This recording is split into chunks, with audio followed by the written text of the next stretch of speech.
Welcome to Mehar paramedical classes. Mehar paramedical classes में आप सभी का स्वागत है। बहुत दिनों के बाद अपन वीडियो अपलोड करने जा रहे हैं, ठीक है।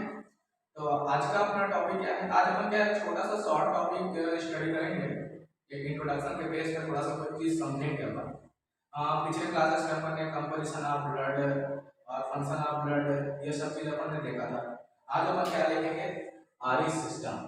हमारे हेमेटोलॉजी बोल सकते हो या फिर फिजियोलॉजी, दोनों के अंतर्गत हमारा एक सिस्टम होता है जिसको हम कहते हैं आरई सिस्टम। इसका फुल फॉर्म क्या होता है? Reticulo endothelial system. क्या होता है? हमारे बॉडी में कई सारे अनवांटेड सब्सटेंस मौजूद होते हैं। अनवांटेड मतलब क्या? जिसका यूज हमारा बॉडी नहीं कर सकता।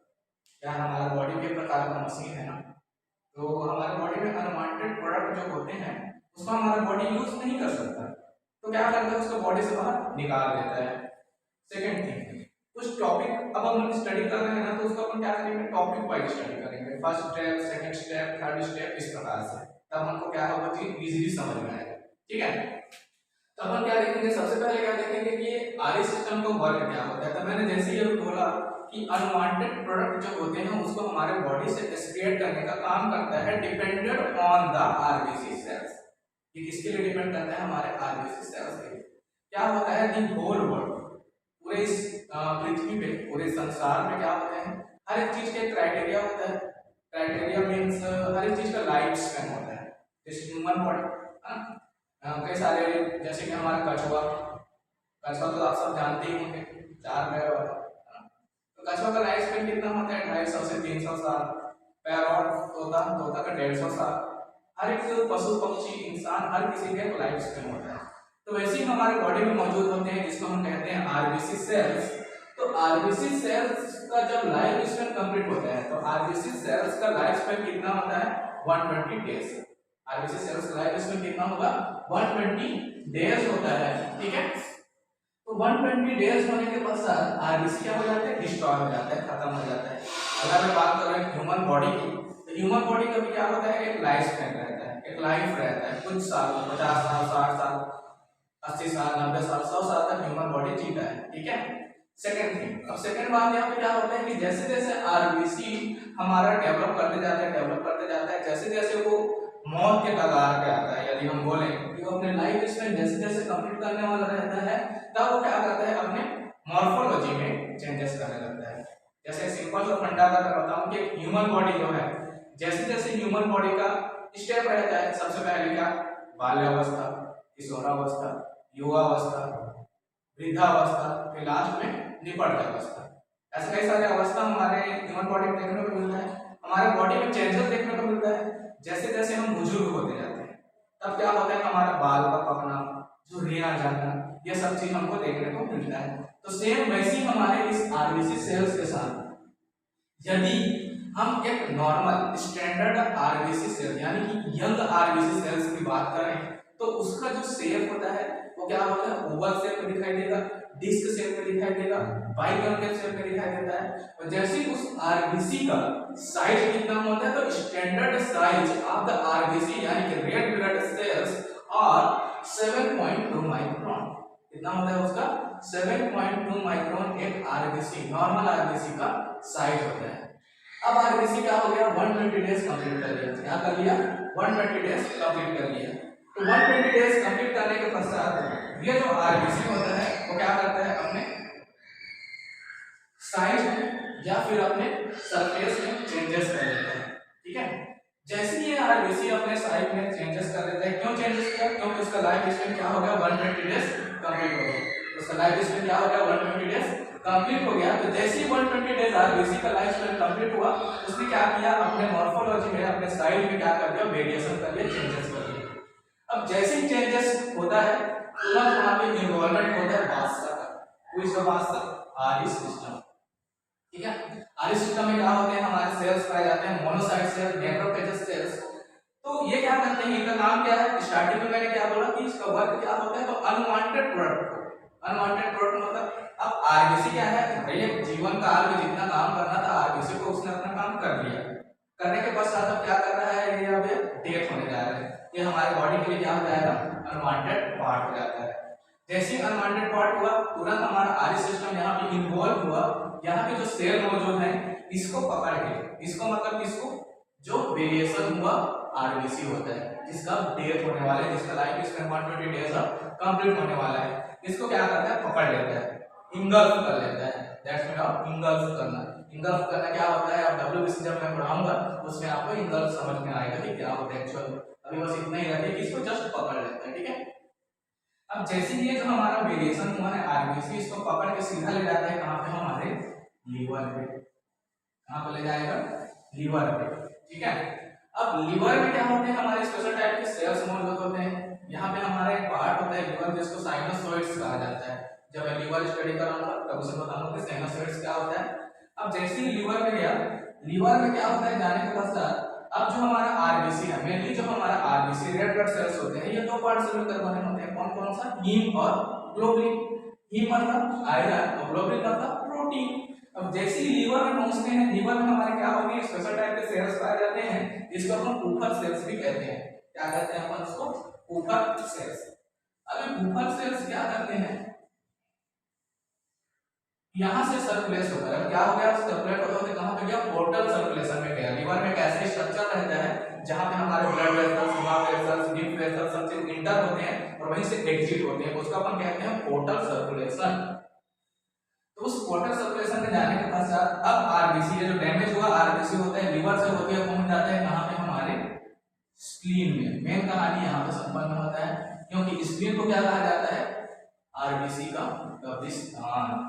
क्योंकि आरबीसी आ जाते हैं यहाँ पे क्या होते हैं, निपटते जाते हैं, मरते जाते हैं, डेथ होते जाते हैं, ठीक है। अब स्प्लीन में आया क्या चीज, जो हमारा आरबीसी डैमेज हुआ है, जो हमारे बॉडी के लिए क्या है, अनवांटेड है। अब जैसे ही स्प्लीन में आता है, स्प्लीन में क्या होता है कि स्पेशल टाइप का स्ट्रक्चर बना होता है। क्या स्ट्रक्चर बना होता है, उसमें ऐसा ना नेट लाइक ऐसा इस तरह से ऐसा करके नेट लाइक स्ट्रक्चर बना होता है। और इस नेट लाइक स्ट्रक्चर का जो पोर होता है, यानी कि उसका जो होल होता है ना, उसका साइज कितना होता है, 7.2 माइक्रोन। कितना होता है, 7.2 माइक्रोन। 7.2 माइक्रोन इसलिए होता है ताकि इस स्प्लीन में जो हमारे नॉर्मल आरबीसी मतलब क्या, जिनका साइज कितना था, 7.2 माइक्रोन। अब ये क्या हो गया है, एबनॉर्मल हो गया, मतलब साइज में बड़ा हो गया है, ठीक है। जनरली क्या होता है, जब आरबीसी का लाइफ स्पैन कंप्लीट होने का रहते हैं ना, तब आरबीसी ज्यादातर बड़े हो जाते हैं, मैक्रोसाइटिक हो जाते हैं, ठीक है। अब उसके बाद जब स्प्लीन में गया तो नॉर्मल आरबीसी जो होता है, ठीक है, नॉर्मल आरबीसी का साइज कितना है, 7.2 माइक्रोन। अब ये जो आरबीसी है वो थोड़ा सा बड़ा हो गया है। अब मैंने क्या बताया कि स्प्लीन में एक नेट लाइक स्ट्रक्चर रहता है जहां पे आरबीसी जाके फंस जाते हैं, क्योंकि इसका साइज कितना है, 7.2 माइक्रोन। माना कि इस आरबीसी का साइज है 9 माइक्रोन। ऐसे अपन एग्जैक्ट नहीं बोल सकते, लेकिन समझाने के लिए मैं आप लोगों को बोल रहा हूँ, ठीक है।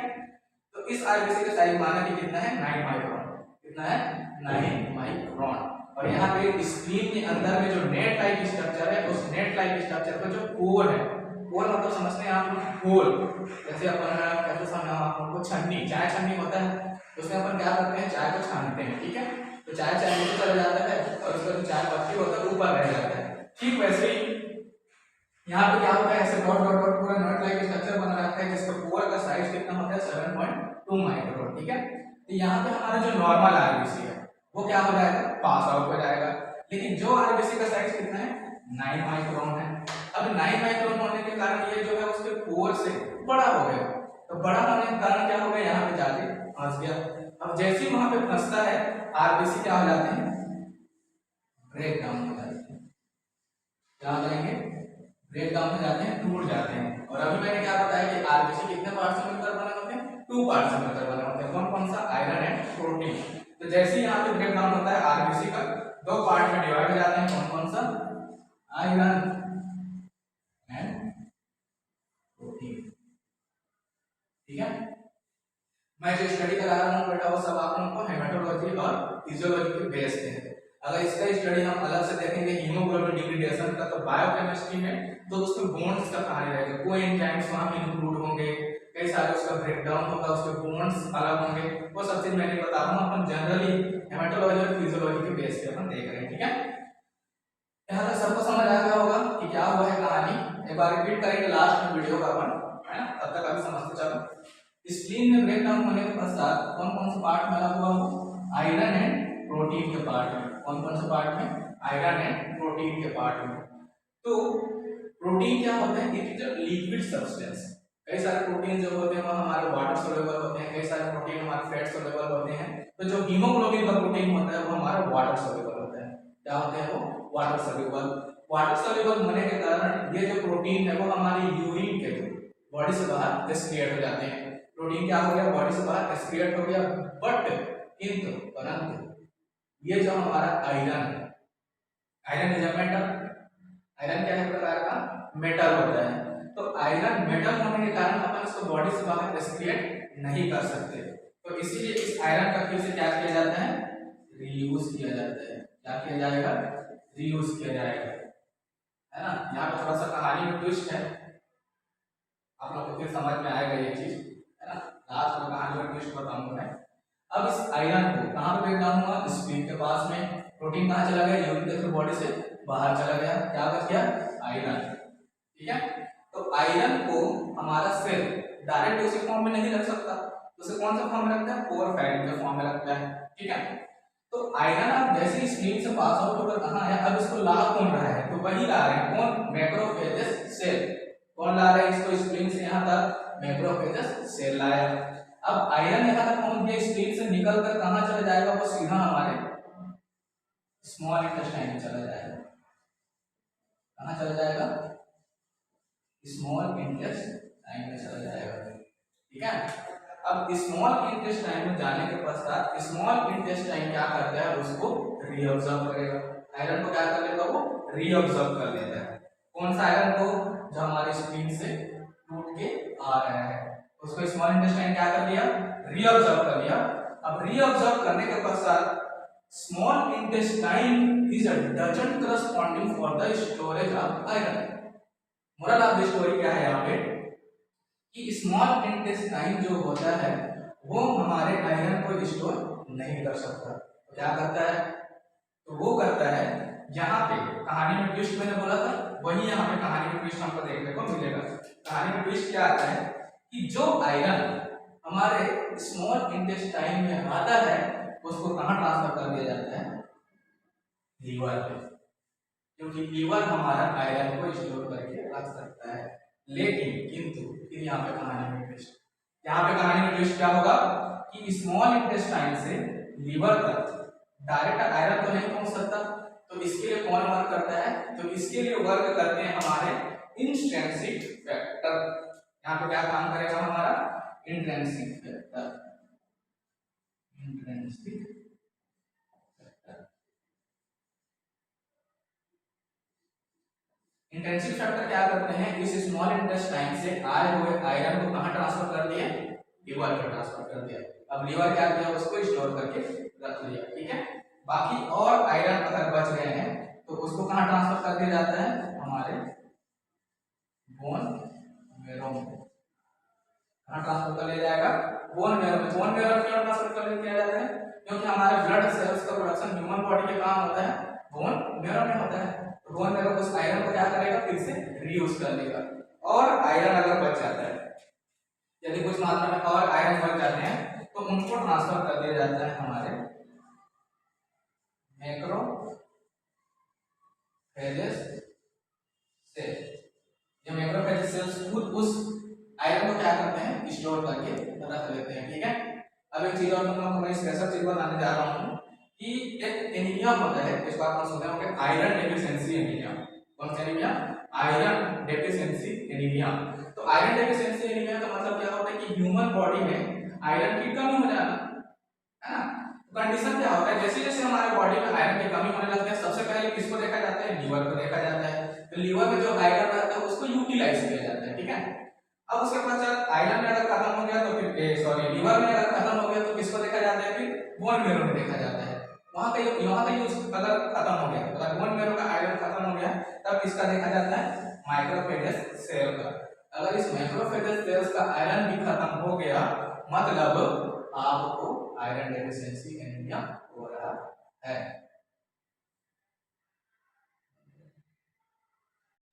तो अभी अपन शुरू से इसको देखते हैं, एक बार रिविजन करते हैं क्या होता है आर्य सिस्टम।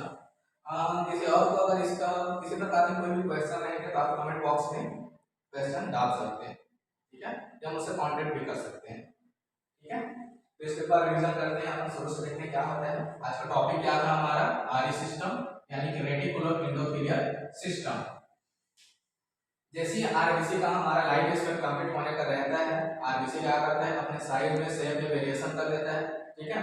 वेरिएशन करने के पश्चात क्या करता है, जैसे ही वो अपने साइज में वेरिएशन करता है, क्योंकि आरबीसी का लाइफ स्पेन कितना होता है 120 डेज, जैसे 120 डेज कंप्लीट होने का रहता है, 120 डेज कंप्लीट होने के पश्चात में अपने आरबीसी अपने मॉर्फोलॉजी में चेंजेस कर लेता है। अब मॉर्फोलॉजी में चेंजेस जैसे ही हुआ तुरंत वहाँ हमारे क्या होते हैं, वहाँ पे आर्य सिस्टम आ जाते हैं, मान लीजिए हमारे मैक्रोफेजेस सेल्स आ जाते हैं और इस आरबीसी को पकड़ के सीधा कहाँ ले जाते हैं, इस लीवर से होते हुए कहाँ पहुँचते हैं, वो स्प्लीन में पहुँचते हैं। जब ये ब्रेकडाउन होता है तब यहाँ पे हमारे लीवर पे कोई वर्ग नहीं होते हैं, इसका बाद में कहानी होता है, आपको समझ में आ जाएगा, ठीक है।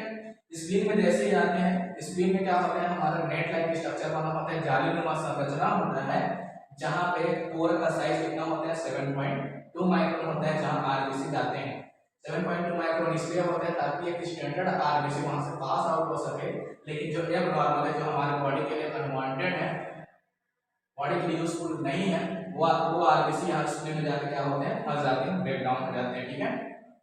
जैसे स्प्लीन में हमारा आरबीसी ब्रेक डाउन हुआ, दो पार्ट में डिवाइड हो गया, आयरन और प्रोटीन। तो आयरन और प्रोटीन में डिवाइड होने के कारण प्रोटीन हमारा क्या होता है, बाहर चला जाता है, कहाँ, यूरिन के थ्रू, स्टूल के थ्रू बॉडी से बाहर एक्सक्रिएट हो जाते हैं। बस आयरन मेटल होने के कारण बॉडी से बाहर नहीं जा सकता, इसीलिए इसका फिर से क्या किया जाता है, रीयूज किया जाता है। तो यहाँ पे जो आयरन होते हैं उसको ट्रांसफर कर दिया जाता है स्प्लीन से, कहाँ, स्मॉल इंटेस्टाइन में। अब स्मॉल इंटेस्टाइन से जो रीअब्सॉर्ब हुए आयरन रहते हैं उसको कहाँ सेंड कर दिया जाता है, लीवर में सेंड कर दिया जाता है। जैसे ही लीवर में जाते हैं, जैसे ही लीवर में वो सेंड होता है, कौन लेके जाते हैं, इंट्रिंसिक फैक्टर। अब इंट्रिंसिक फैक्टर उसको लीवर तक चला गया, बाकी के बचे जो आयरन होते हैं वो कहाँ चले जाते हैं, बोन मैरो में चले जाते हैं, बोन मैरो फिर उसका यूज होता है, फिर लास्ट में कहाँ चला जाता है, वो मैक्रोफेजेस सेल्स खुद उस आरबीसी को आयरन को स्टोर करके रख लेते हैं। जब बॉडी में आयरन डेफिशिएंसी एनीमिया होता है तब मैक्रोफेजेस सेल्स का आयरन पूरी तरह से डिस्ट्रॉय हो जाते हैं। तो ये आज का टॉपिक हमारा कंप्लीट। अगर इसमें किसी प्रकार की कोई क्वेश्चन है तो आप कमेंट बॉक्स में पूछ सकते हैं, और मेरे चैनल को सब्सक्राइब करें, लाइक करें और बेल आइकन को दबाएं। धन्यवाद, थैंक यू, गुड नाइट।